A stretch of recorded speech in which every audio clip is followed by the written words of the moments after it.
Shalom adik-adik teruna sekalian dimanapun berada. Ibadah hari Minggu Persekutuan Teruna IHMPT GPIB Maranda Denpasar Bali. Hari ini Minggu tanggal 17 Oktober tahun 2021. Firman Tuhan terambil dari Kejadian pasal 37 ayat 1-4. Tema kita hari ini menjadi pemimpin yang bijaksana. Dan nantinya Mazmur kita akan dibaca secara berbalasan dari pasal 9 ayat 10-12. Adik-adik teruna sekalian, mohon disiapkan terlebih dahulu sebelum kita memulai ibadah. Alkitabnya sudah siap. Kalau diperlukan alat-alat tulis juga silahkan dipersiapkan. Baik, adik-adik, sekarang kita mau memulai ibadah kita. Saat ini kita diberikan waktu untuk saat teduh masing-masing di tempat. Dan nanti saya ingatkan kepada adik-adik sekalian, kalau mau mengikuti pujiannya atau pembacaan Mazmur dan firman Tuhan dari rumah di tempat masing-masing, silahkan. Baik, mari kita masing-masing mengambil waktu untuk saat teduh.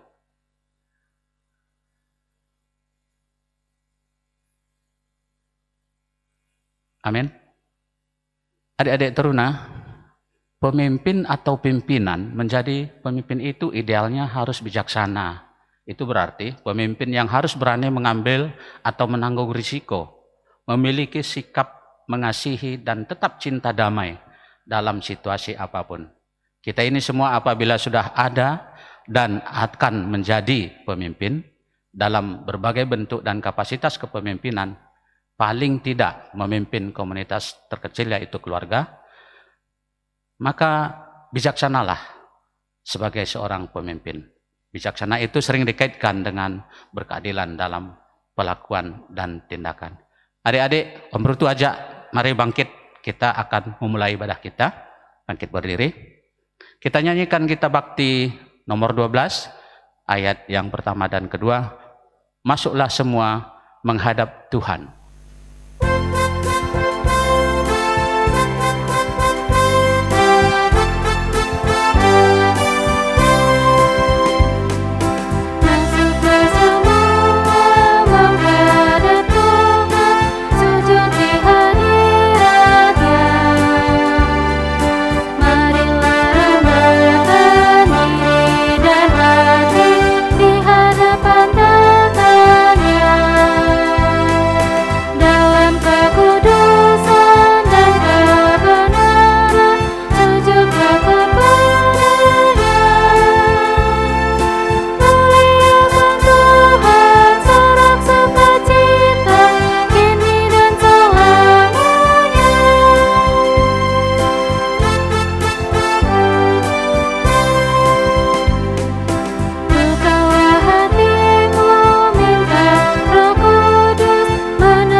Mari kita berdoa.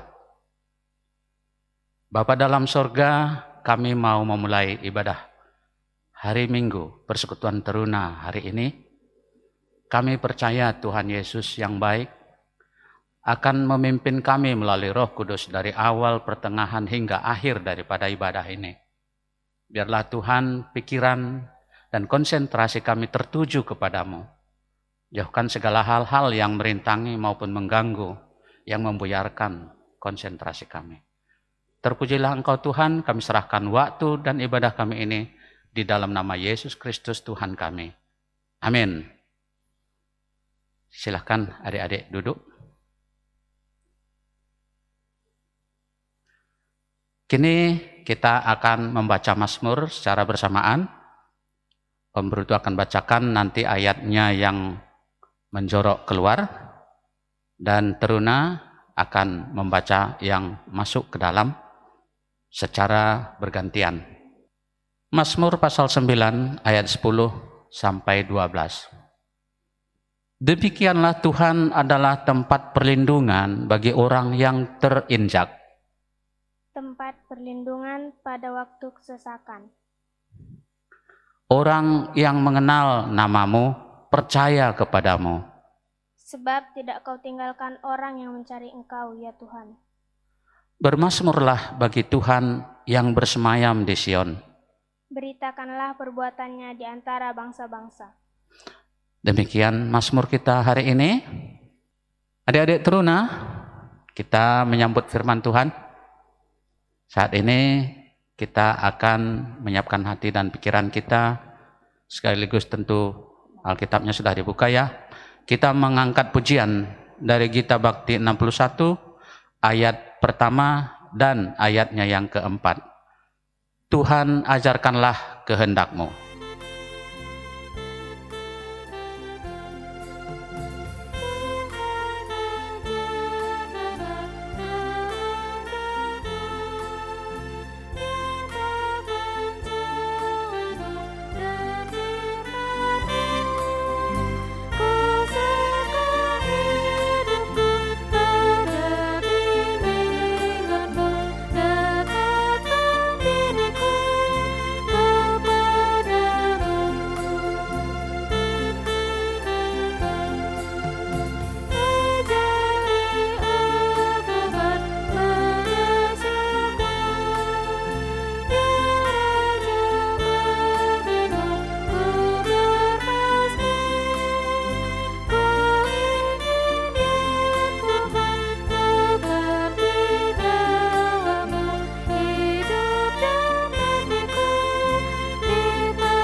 Mari duduk kembali. Adik-adik, kita akan masuk ke dalam pembagian ruang.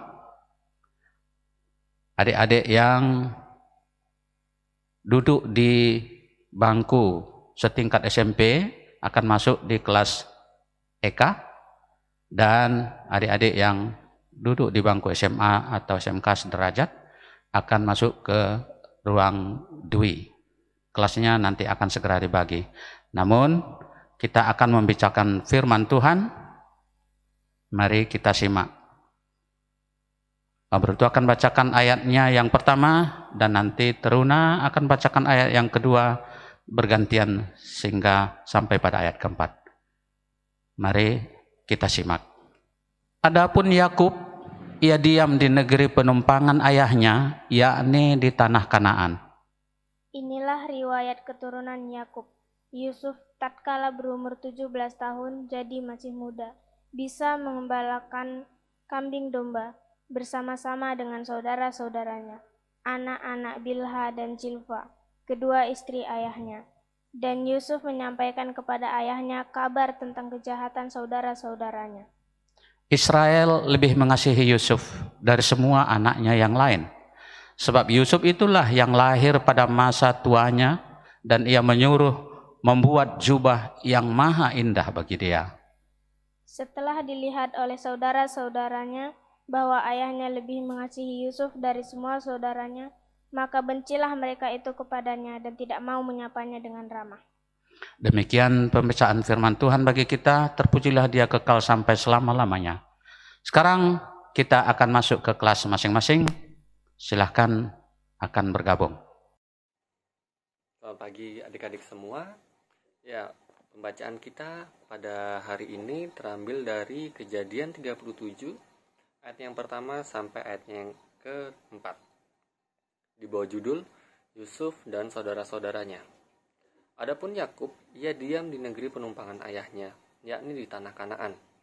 Inilah riwayat keturunan Yakub, Yusuf tatkala berumur 17 tahun, jadi masih muda.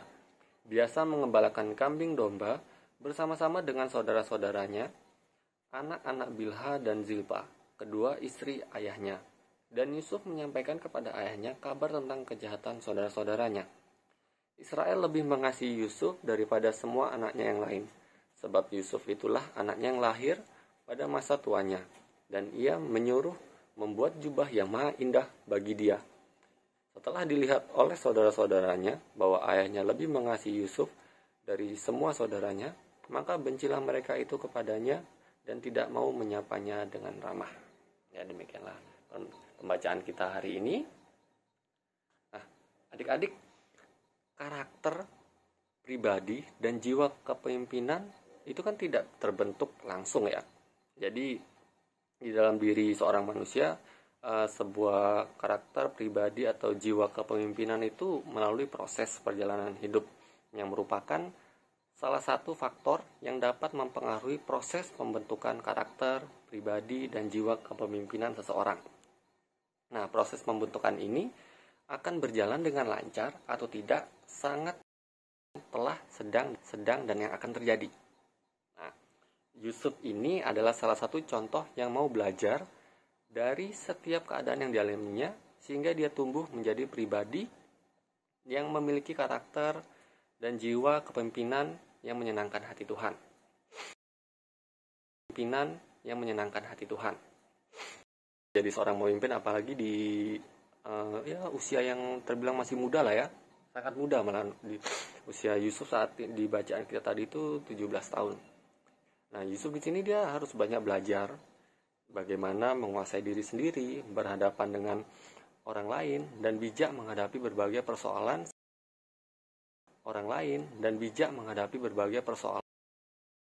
lama, sebenarnya cukup lama. Nanti agar Yusuf ini bisa menjadi pemimpin yang baik. Sebaliknya, pemimpin yang tidak melalui proses atau hanya dibesarkan karena ya nama orang tua saja ya, jadi karena orang ayahnya pemimpin, terus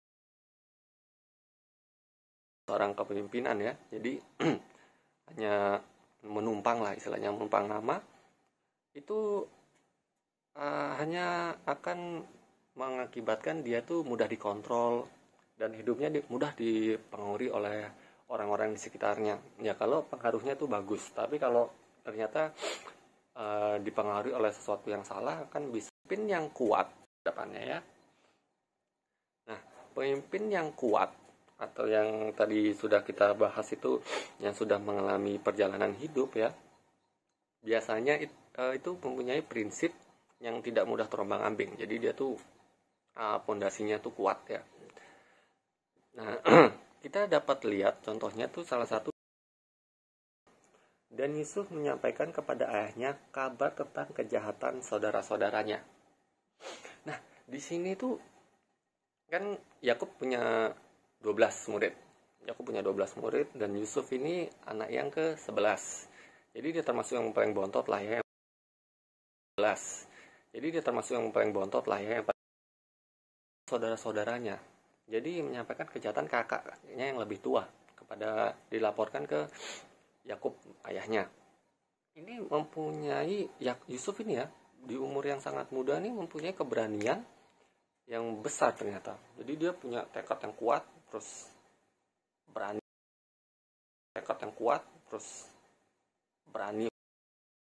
Akan kebenaran ini pun sebenarnya bukan sesuatu yang gampang ya menurut kakak. Jadi dia berani berpendapat, menyatakan bahwa saudara-saudaranya melakukan kesalahan, dan itu dia sebenarnya kejahatan saudara-saudaranya. Yusuf tahu apa yang akan terjadi atau dampaknya kepada dia ya secara pribadi, dan kita bisa lihat itu di ayat keempat, itu Yusuf akhirnya dibenci oleh saudara-saudaranya.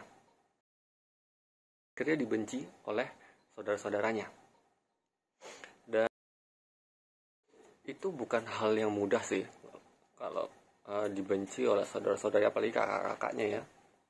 Sudah pasti ya Yusuf banyak mengalami perundungan atau pembulian ya oleh kakak-kakaknya.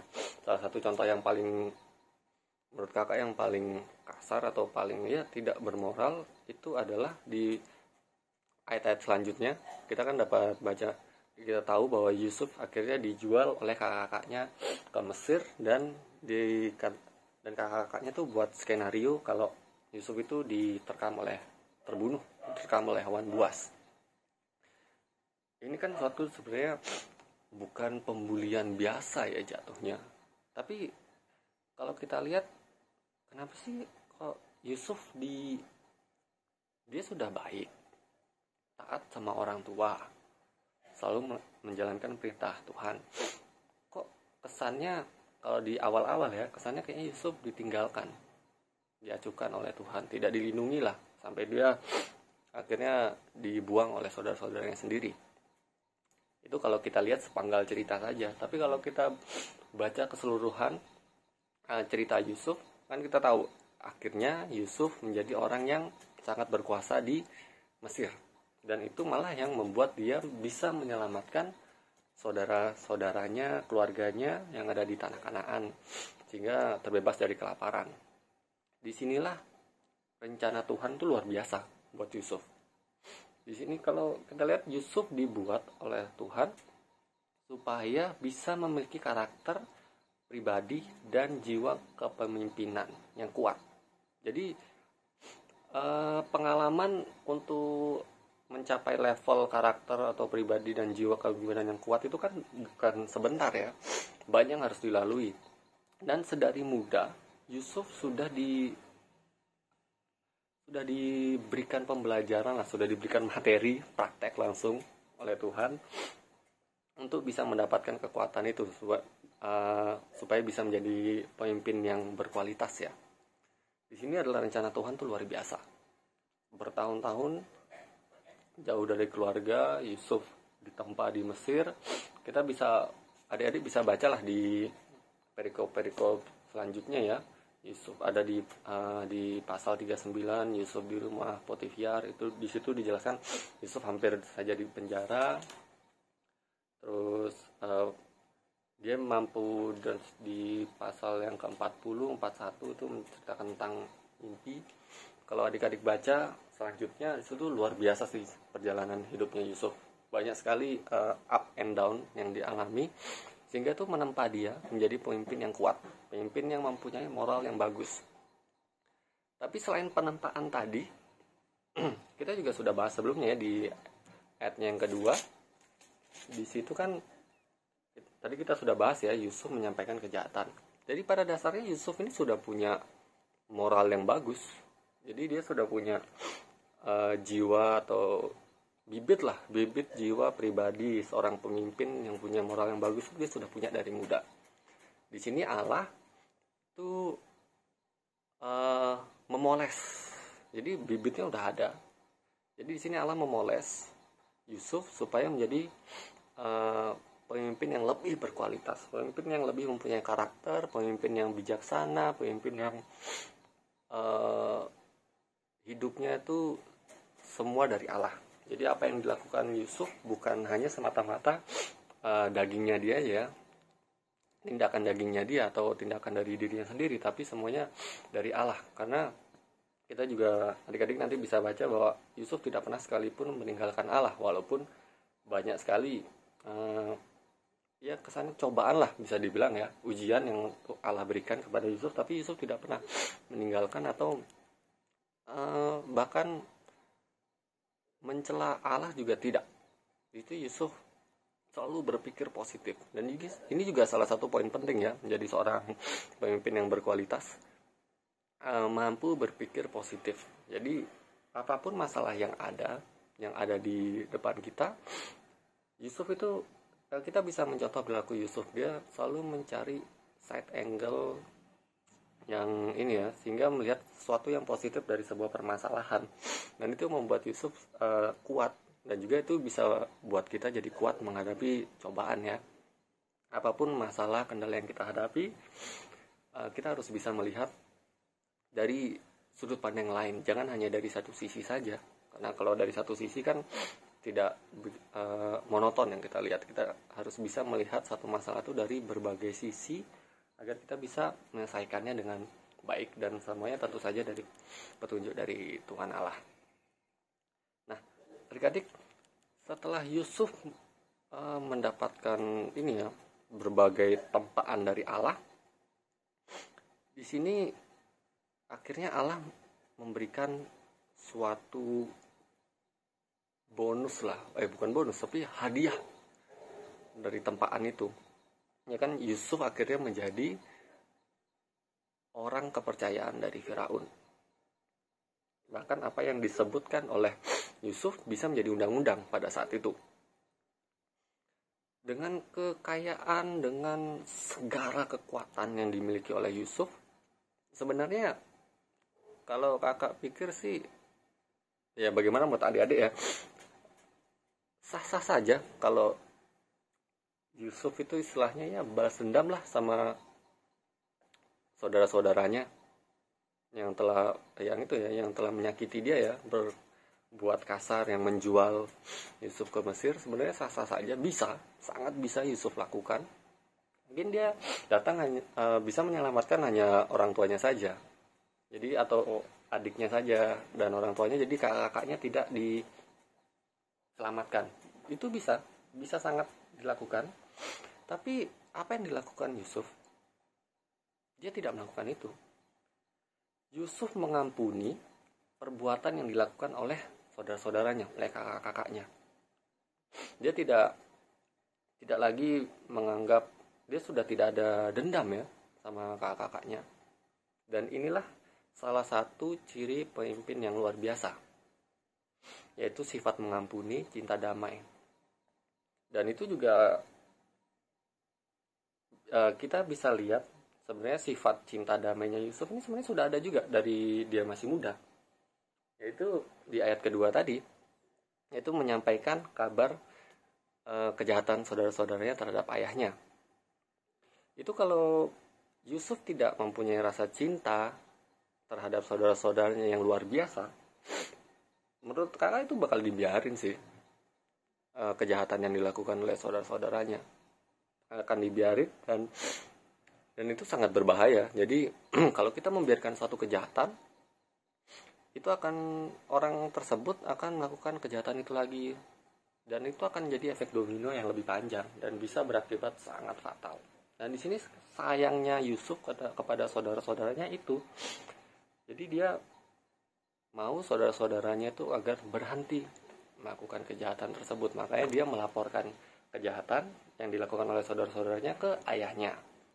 Walaupun dia tahu konsekuensinya, Yusuf akan dibenci. Tapi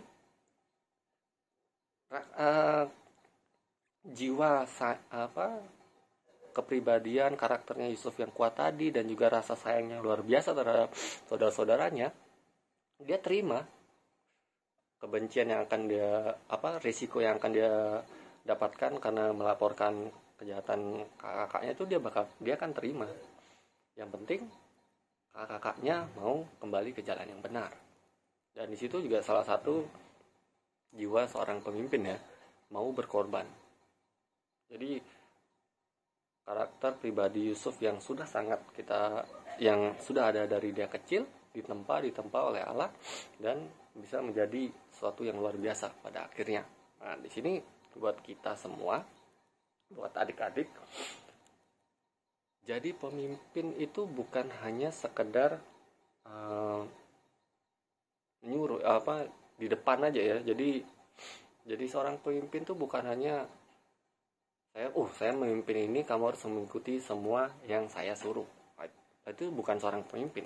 Seorang pemimpin itu adalah orang yang sebenarnya paling bawah posisinya. Dia yang harus mau mengayomi, melindungi apapun yang terjadi oleh teman-temannya, oleh orang-orang, oleh timnya. Dia harus siap, dan dia harus jadi orang yang pertama kalau terjadi suatu masalah. Itu adalah seorang pemimpin. Jadi bukan seorang kita gaya-gayaan aja lah untuk jadi seorang pemimpin, bukan seperti itu ya. Jadi seorang pemimpin tuh resikonya besar, tanggung jawabnya besar. Tapi menjadi seorang pemimpin itu juga adalah salah satu cara kita agar kita tetap di jalan Tuhan. Jadi semakin banyak nih kita jadi seorang pemimpin, banyak masalah yang kita hadapi, selalu berkomunikasi kepada Tuhan apapun yang terjadi. supaya kita dapat petunjuk dari Tuhan dan semua yang kita laksanakan bisa menjadi berkat bagi orang-orang di sekitar kita. Jadi ya adik-adik, dalam menjalani aktivitas adik-adik sehari-hari, tetap laksanakan sesuai dengan peraturan yang ada. Seperti kalau adik-adik masih sekolah online, ada yang sudah tatap muka ya, tetap mengikuti peraturan yang ada. Jangan pernah takut, berkecil hati. Jika ada masalah, serahkan semua masalah kita kepada Tuhan, karena Tuhan sudah menyiapkan sesuatu yang besar bagi kita di akhir nanti. Dan dari kita muda saat ini sampai nanti, itulah proses penempaan yang kita alami agar kita bisa menjadi pribadi yang lebih baik seperti Yusuf. Ya, amin. Adik-adik, tadi kita telah mendengarkan ya firman Tuhan, kita sudah dibekali secara rohani. Kita telah mendapat berkat daripadanya dan diharapkan memiliki komitmen menjadi pemimpin yang bijaksana dan dimanapun, serta berkeadilan di tengah keluarga maupun di masyarakat sekitar di mana saja kita berada. Kita meresponi firman Tuhan dengan mengangkatkan pujian Kitab Bakti 117 ayatnya yang pertama dan kedua. Ajar kami melakukan firman-Mu.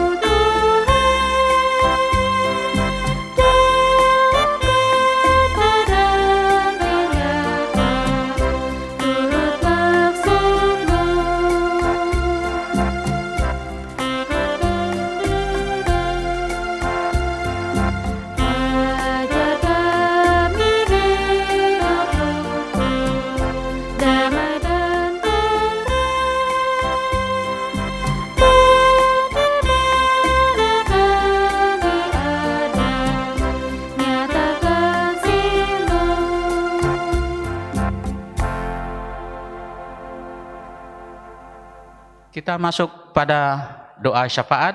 Mari kita semuanya menundukkan kepala dan berdoa. Nah, mari kita satu dalam doa. Ya Tuhan Allah Bapa kami berterima kasih untuk kasih-Mu yang luar biasa atas hidup kami.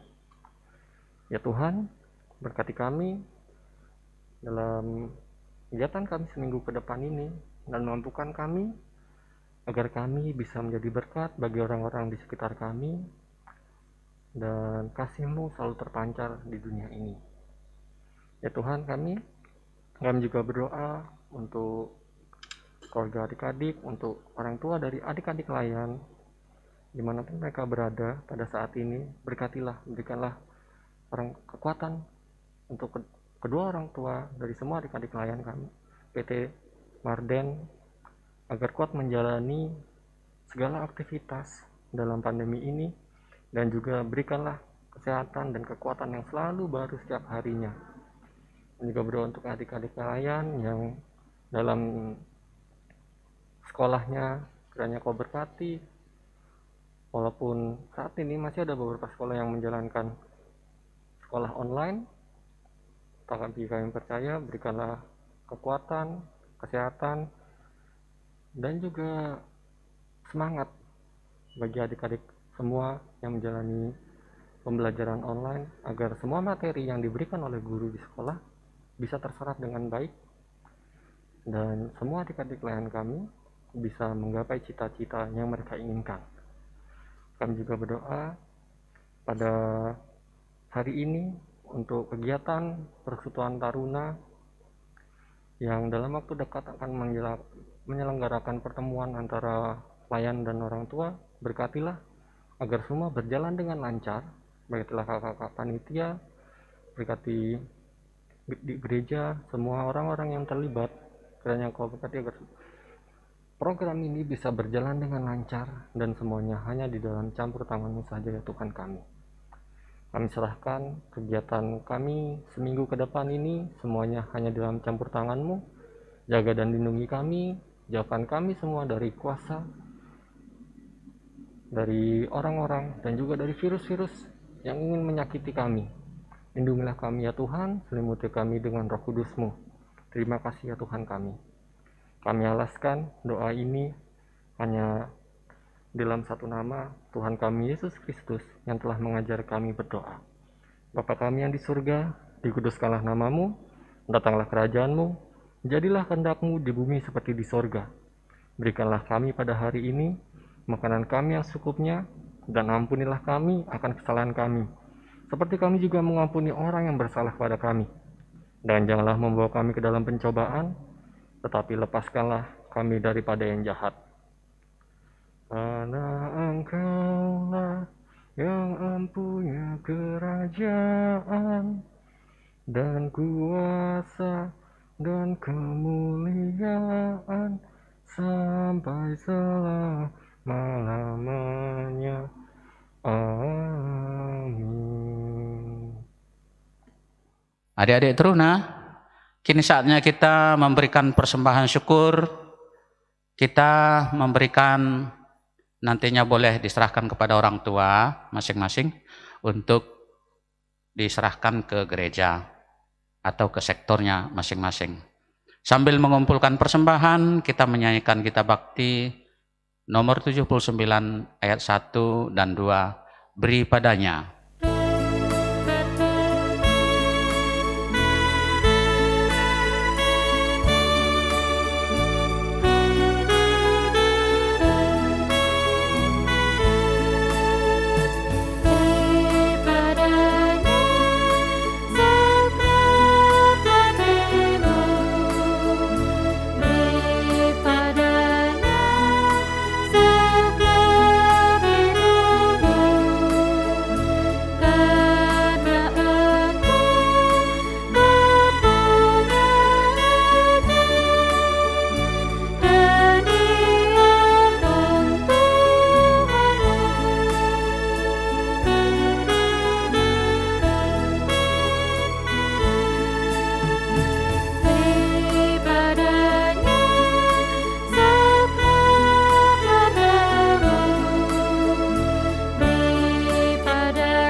Baik adik-adik teruna, mari bangkit berdiri, kita berdoa untuk menyerahkan persembahan kita. Kita berdoa. Bapa dalam surga, terima kasih ya Tuhan, kami memberikan persembahan ucapan syukur kami untuk dapat dipergunakan bagi kemuliaan dan dupa yang harum bagi nama Tuhan Yesus, Tuhan kami. Terimalah ya Tuhan ucapan syukur kami di dalam Yesus Kristus Tuhan kami. Amin. Adik-adik tetap berdiri, kita akan mengakhiri ibadah kita karena kita juga sudah memberikan persembahan kita, sudah mendengarkan firman Tuhan dan kini akan mendapat berkat. Nantinya akan ditutup dengan berkat setelah lagu pujian ini. Kita bangkit berdiri dan mengangkatkan pujian kita bakti 121 ayat 1 dan 2.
Adik-adik yang terkasih,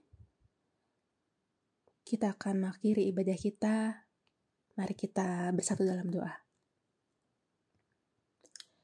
Bapa yang di surga, terima kasih Bapa untuk ibadah kami di pagi hari ini.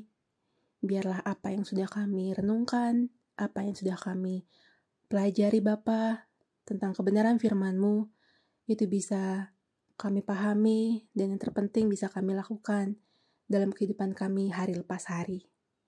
Kami serahkan waktu 1 minggu ini ke dalam tangan pengasihan-Mu, biarlah kami boleh hidup sesuai dengan kehendak-Mu. Adik-adik, mari arahkan hati kepada Tuhan dan terimalah berkat-Nya. Kasih karunia Tuhan Yesus Kristus dan kasih Allah dan persekutuan Roh Kudus menyertai kita sekalian. Amin.